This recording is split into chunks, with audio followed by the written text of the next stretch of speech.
नाम जिसे मिल जाता है वो भाग्यशाली जीव होता है।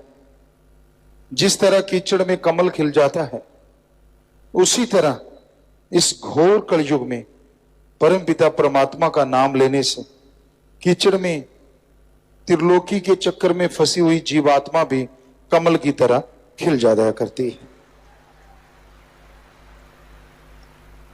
इसलिए जिसको नाम मिला है उनको चाहिए कि उसका सुमरन करें। बेइंतहा खुशियां हैं, बेइंतहा लज्जतें हैं, बहुत ही ताकत है, बहुत ही शक्ति है परमपिता परमात्मा के नाम में। इंसान को जो उसके कर्मों में लिखा है वो मिलता है, और जो कर्मों में नहीं लिखा ईश्वर के नाम से वो भी मिल सकता है। कर्म का लेखा जोखा भगवान के द्वारा होता है। कहते हैं जो भगवान ने लिख दिया, जो कर्मों में लिखा गया वो तो मिलेगा, इसमें कोई दो राय नहीं। लेकिन जो नहीं लिखा, भगवान के नाम से आप उसे अपने भाग्य में लिख सकते हैं। इतनी ताकत है ईश्वर के नाम में, इतनी शक्ति है भगवान के नाम में। आप दुनिया में हर अच्छे नेक क्षेत्र में सक्सेस होना चाहते हैं, सफलता हासिल करना चाहते हैं, और उसके लिए आप अपने तन से, अपने दिमाग से पूरा जोर लगाते हैं, पर फिर भी कई बार सफलता आपके हाथ में आके फिसल जाती है। पूरी मेहनत करने के बावजूद आप कामयाब नहीं हो पाते। कई लोग ये सवाल करते हैं कि गुरुजी ऐसा क्यों होता है? हमने इस जिंदगी में कभी किसी का कोई बुरा कर्म नहीं किया, हम मेहनत करते हैं, कड़ा परिश्रम करते हैं, फिर भी जो सक्सेस हमें मिलना चाहिए वो हमें नहीं मिल पाता। इसकी क्या वजह है? इसकी वजह है कर्म रोग, कर्मों का चक्र। इस जन्म में आपने कोई बुरा कर्म नहीं किया, बहुत ही अच्छी बात, लेकिन 84 लाख शरीरों का अगर एक एक बुरा कर्म भी माने तो 84 लाख बुरे कर्म हैं आपके साथ। और जब तक उन बुरे कर्मों को खत्म नहीं किया जाएगा, सब कुछ होते हुए भी आप कंगाल रहते हैं। कैसे खत्म होते हैं? कैसे खत्म होता है ये कर्मों का दायरा? ईश्वर की भक्ति से, प्रभु के नाम के सुमरन से जन्मों जन्मों के पाप कर्म खत्म होने लगते हैं। और जल्दी खत्म करना चाहो तो सेवा करो। सेवा अति उत्तम धंधा है। सच्चे दिल से, भावना से अगर कोई सेवा करता है, पीर फकीर जो वचन कहते हैं उनको मान के अगर कोई सेवा करता है, तो यकीनन जन्मों जन्मों के पाप कर्म बहुत जल्दी कटने शुरू हो जाते हैं। इंसान सोचता है पता नहीं कितने के पाप कर्म पड़े हैं, पता तो चलता नहीं। पता चलेगा तो हो सकता है आप दबी जाएं। अगर आपको मालूम पड़ जाए कि आपके तो करोड़ों पाप कर्म पड़े हैं, तो हो सकता है दिमाग रूपी पुर्जा हिल जाए। हो सकता है आप भगवान से मुंह फेर लें, और हो सकता है आप और गुनाहों के दलदल में धंस जाएं। इसलिए आप ये ध्यान मत दो पाप कर्म हैं कितने, आप ये ध्यान दो आप पुण्य कर्म कितने करते हो। आप ये ध्यान मत दो कि आप नेगेटिव होते जा रहे हैं, आप ये ध्यान दो कि सुमरन के द्वारा पॉजिटिव होना है। जरा सी सक्सेस नहीं मिलती, आप डगमगा जाते हैं। थोड़ी सी नाकामयाबी मिलती है, आप घबरा जाते हैं। अरे पता नहीं कौन सा भयानक कर्म आपका कट गया। सुमरण कीजिए, हिम्मत से आगे बढ़ते जाइए, कभी नेगेटिव ना सोचो और नेगेटिव हो भी ना। इंसान के दिलो दिमाग में दो विचार चलते हैं, पॉजिटिव और नेगेटिव। हमेशा से कोई आदमी विचार शून्य नहीं होता। जब शून्य समाधि में जाता है, मालिक के नूरी स्वरूप के दर्शन होते हैं, तब दुनियादारी के पॉजिटिव नेगेटिव विचारों से आदमी शून्य होता है। सिर्फ और सिर्फ परमपिता परमात्मा का रहमो करम बरस रहा होता है, वो उसे पा रहा होता है, खुशियां मना रहा होता है। अदरवाइज दिमाग कभी विचार शून्य नहीं होता, इसमें विचार चलते रहते हैं, कभी नेगेटिव कभी पॉजिटिव। पर इसका मतलब ये नहीं है कि पॉजिटिव विचार आ गए तो आप फूल के कुप्पा हो जाओ, और नेगेटिव विचार आ गए तो चारपाई पकड़ लो कि यार विचार ही बड़े गलत आ रहे हैं, क्या करें, मर गए, हरे तौबा। ठीक है, तौबा करना अच्छी चीज है, लेकिन ऐसा करने से नेगेटिव विचार खत्म नहीं होते, बल्कि सोचो अच्छा, पॉजिटिव सोचो, सुमरन करो, तो अपने आप नेगेटिव विचार खत्म होते चले जाएंगे। विचारों का आना जाना लगा रहता है, विचारों को सुन के उस पे अमल ना करो। जो बुरे विचार आते हैं, जो नेगेटिव आता है, विचारों का क्या है? कहते हैं बेटे का नेगेटिव मां पहले सोचती है। उदाहरण के तौर पे बेटा जहाज पे सफर करता है, मां सोचती है जाता जाता जहाज ही ना फट जाए। अब ये तो नहीं सोचती कि कहां 24 घंटे में पहुंचना था, इतना खज्जल ख्वार होता कहां 2 घंटे में पहुंच जाएगा, वो तो नहीं ध्यान देती। तो कहते हैं कि नेगेटिव मां पहले सोचती है, पॉजिटिव बाद में, ये कहावत है। पर उसके नेगेटिव सोचने से कितनी बार जहाज फटा है? कभी हुआ ऐसा? नहीं हुआ। तो फिर क्यों नेगेटिव विचारों के लिए बीमार होना? आ गए, परवाह ना करो, सुमरण करो, 5 मिनट भी कर लिया, सेवा कर ली, तो वो उसका असर खत्म हो गया और आपको कोई पाप गुनाह नहीं लगता। पॉजिटिव विचार आ गए तो उन पे जल्दी से अमल कर लो। अच्छे नेक विचार आ गए, भला करने के विचार आ गए, कहीं चले ना जाएं, उनको पकड़ लो और जल्दी से भले काम कर डालो। क्योंकि मन बड़ा शैतान है, ये भले विचारों को ज्यादा देर टिकने नहीं देता, उड़ा देता है। कुछ ना कुछ दिखा दिया, कुछ ना कुछ सोच दिया, कोई सब्ज बाग बना दिए और आदमी गुमराह हो जाता है। इसलिए भले विचारों का पीछा करते रहो, नेगेटिव विचारों को छोड़ते जाओ। विचारों का आना जाना लगा रहता है, इनके लिए टेंशन ना करो।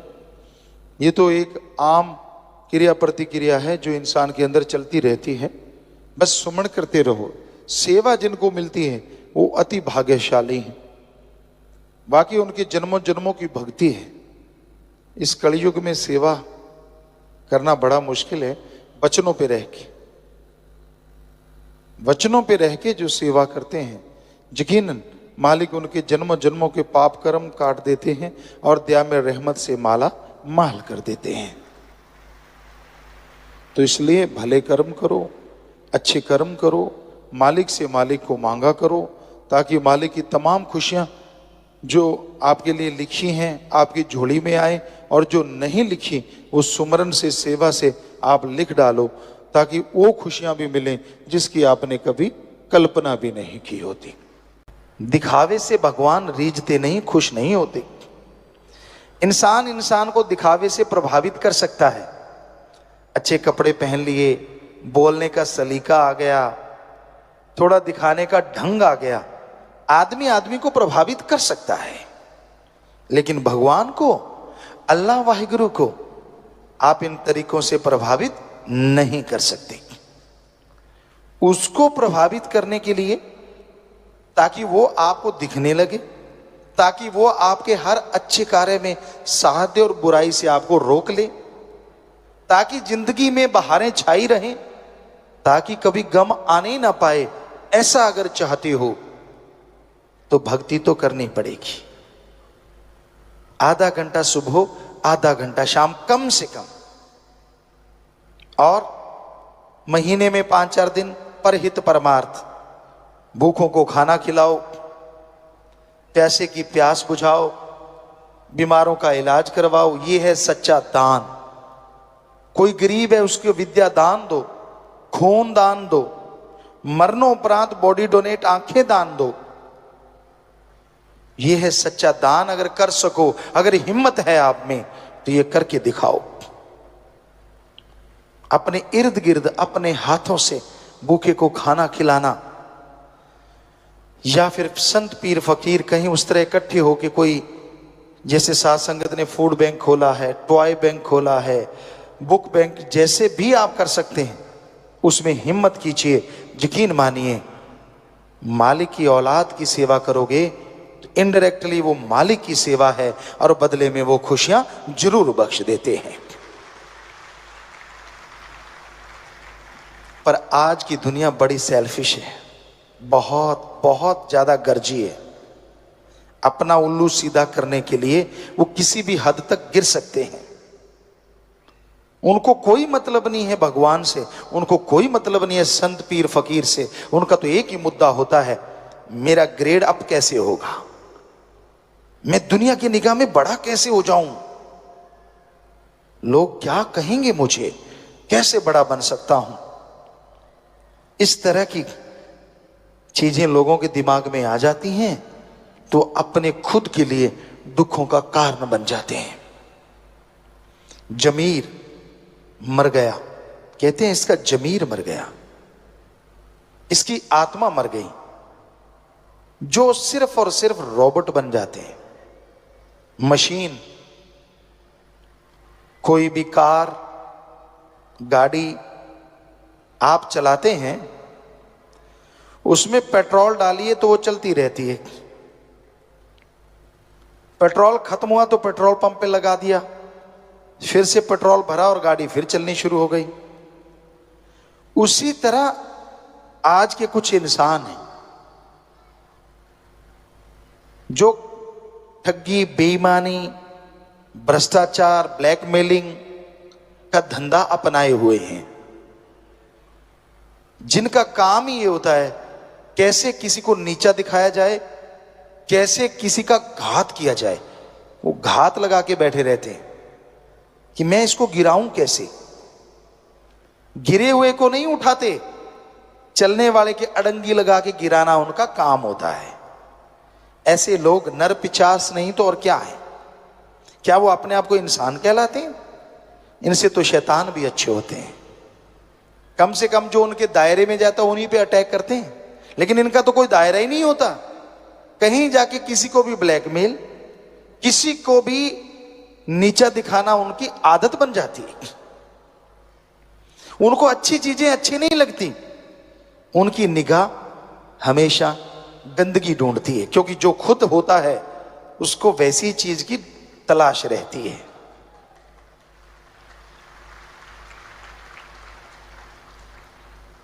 अब चंदन के पेड़ के पास अगर कोई पेड़ लग जाए तो उसमें खुशबू आती है।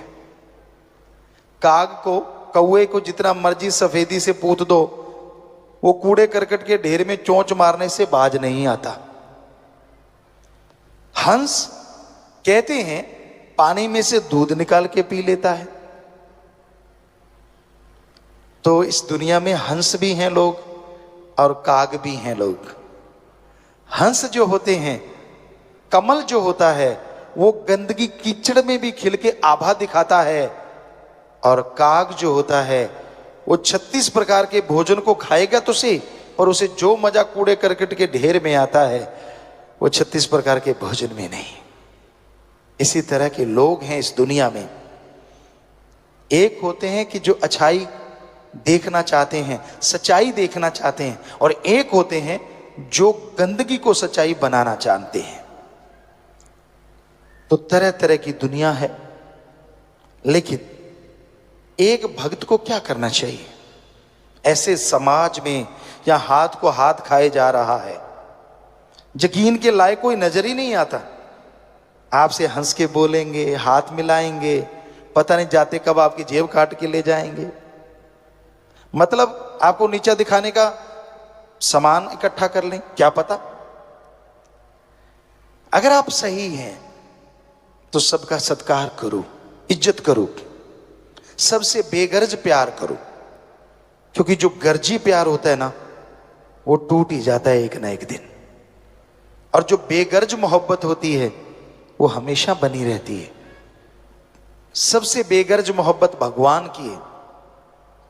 उसकी भक्ति करें, वो आपसे कुछ मांगेगा नहीं, आप भक्ति करेंगे तो उसके बदले में भी आपको सद्बुद्धि बख्शेगा, आत्मबल बख्शेगा, जिसके द्वारा आप दुनिया में तरक्कियां हासिल करते जाएंगे और जीवन खुशियों से व्यतीत कर पाएंगे।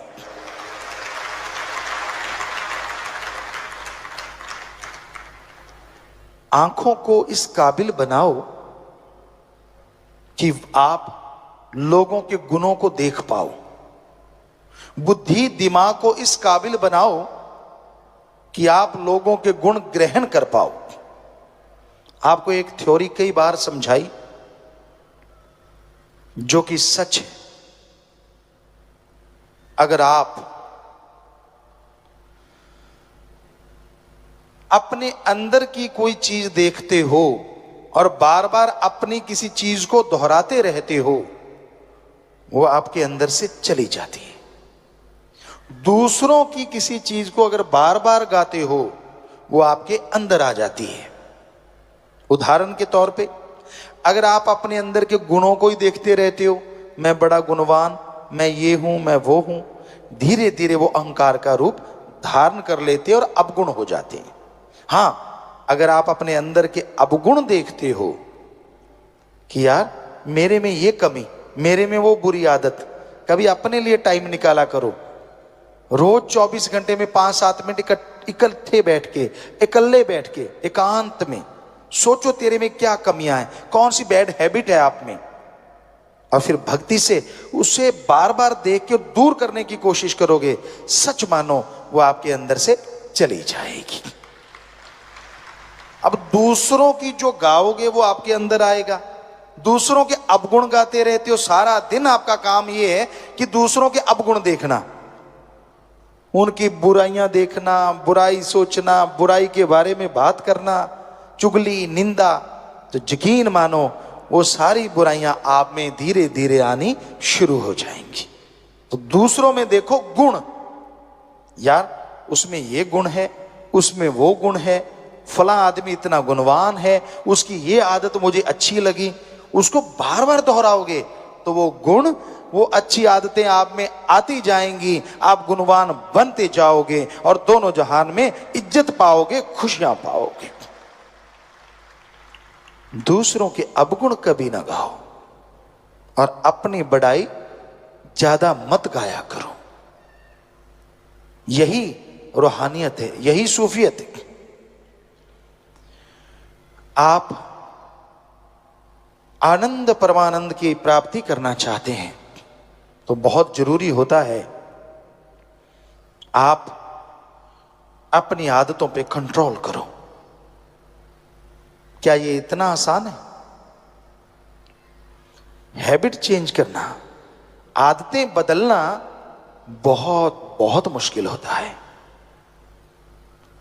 मना रे तेरी आदत ने कोई बदलेगा हरिजन सूर, चोर जुआरी क्या बदलेगा ये तो माया का मजदूर।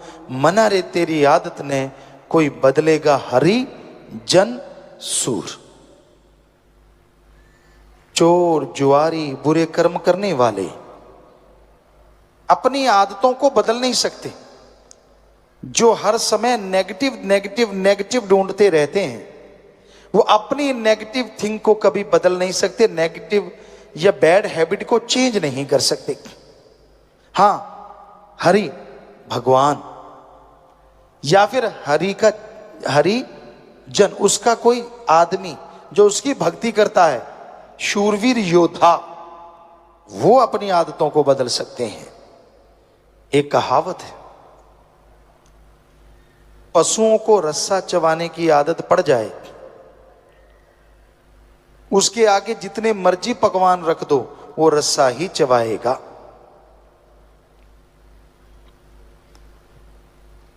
लेकिन पशु की आदत तो बदली जा सकती है। उसके मुंह पे एक छिकली या चिकला बना के चढ़ा देते हैं, रस्सियों से जमींदार जानते हैं, तो वो रस्सा नहीं चबाएगा क्योंकि मुंह बंद हो गया। पर आदमी का मुंह बंद करे तो करे कौन? आदमी को पकड़ के गिरने से रोका जा सकता है, लेकिन ये 2.5-3 इंच की जो जुबान है ना, इसको बोलने से कोई रोके तो रोके कैसे? मर्जी का मालिक है, जो मर्जी कहे, जो मर्जी बोले, हर है भी सच। लेकिन जो कड़वा बोलते हैं, जो गलत बोलते हैं, वो समाज में इज्जत नहीं हासिल करते तो भगवान की दरगाह में कहां से करेंगे। आदमी का जो चेहरा होता है वो साइन बोर्ड होता है। Sign board. आप किसी दुकान में जाएंगे, क्यों जाते हैं? क्योंकि साइन बोर्ड लगा हुआ होता है, उस पर लिखा होता है यहां बीज मिलेंगे, ये मिठाई की दुकान है, ये रेस्टोरेंट है, तो साइन बोर्ड पे लिखा होता है। ऐसे आदमी का जो माथा होता है ना, वो साइन बोर्ड होता है। संत पीर फकीर को भगवान ऐसी निगाह देते हैं कि वो देखते हैं तो उन्हें पता चल जाता है ये कितना झूठ बोल रहा है, कितना सच कह रहा है। पर वो कहते कुछ नहीं, क्योंकि फकीरों का काम ही पर्दा रखना होता है, उठाना नहीं। और उनको पता चलता है यार ये तो गप फेंक रहा है। बीच में वो कहते वाह अच्छा बेटा, वाह भाई वाह, वाह भाई वाह, और वो चौड़ा हो जाता, क्यों सरका दिया यहां भी। ऐसे भी लोग होते हैं। कई ऐसे होते हैं कि झूठ बोल ही नहीं पाते। ऐसे भी देखे हैं हमने, झूठ बोलने लगेंगे उनकी टांगे कांपने लगती है, उनकी जुबान साथ छोड़ जाती है, वो बोल ही नहीं पाते। झूठ बोल के भी फिर सच कह देंगे यार मेरे से बोला गया, बात ही खत्म। पर ऐसे कोई कोई होते हैं। आजकल तो एक्सपर्ट हैं, सारे हीरो हैं। आप एक हीरो को देखते हैं, हम करोड़ों को देखते हैं। बात बात पे बदल जाते हैं। एक फकीर के सामने जब आप झूठ बोलते हैं तो अपने आप को धोखा देने के अलावा किसी और को नहीं देते। सच बोल देंगे, फकीर का कोई वचन निकला, आपने पकड़ लिया तो आपका भला हो गया। झूठ बोल दिया, आपने ये दिखा दिया कि नहीं मैं स्मार्ट हूं, मैं सही हूं, फकीर कुछ नहीं कहते। लेकिन जो लाभ आपको मिलना चाहिए था फकीर से, वो कभी नहीं मिलता। फकीर ये नहीं कहते कि वो किसी को बद्दुआ देते हैं, वो तो दुआएं देते हैं, वो तो भला चाहते हैं, पर आदमी नहीं करवाना चाहते। मर्जी का मालिक है हर कोई। तो इस घोर कलयुग में मालिक का नाम एक ऐसा साधन है, आदमी को अकेला नहीं छोड़ता। आप अकेले हैं पर प्रभु का नाम आपके पास है, कितनी भी दिक्कत आ जाए, कैसी भी परेशानी आ जाए, हम आपको गारंटी देते हैं, आंखें बंद करो चाहे खुली रखो, राम का नाम गाओ, आपकी परेशानी यूं यूं उड़ती चली जाएगी। अगर आप जाप करें ही ना तो क्या किया जाए, वो तो फिर आपकी मर्जी है। जाप करो, थोड़ा थोड़ा करते रहो, गाते रहो, उसको एंजॉय करते रहो। क्योंकि और चीज गाने से कुछ मिले ना मिले, लेकिन राम नाम गाने से ना मिले, ये हम आपको गारंटी देते, मिलेगा ही मिलेगा, 100% मिलेगा।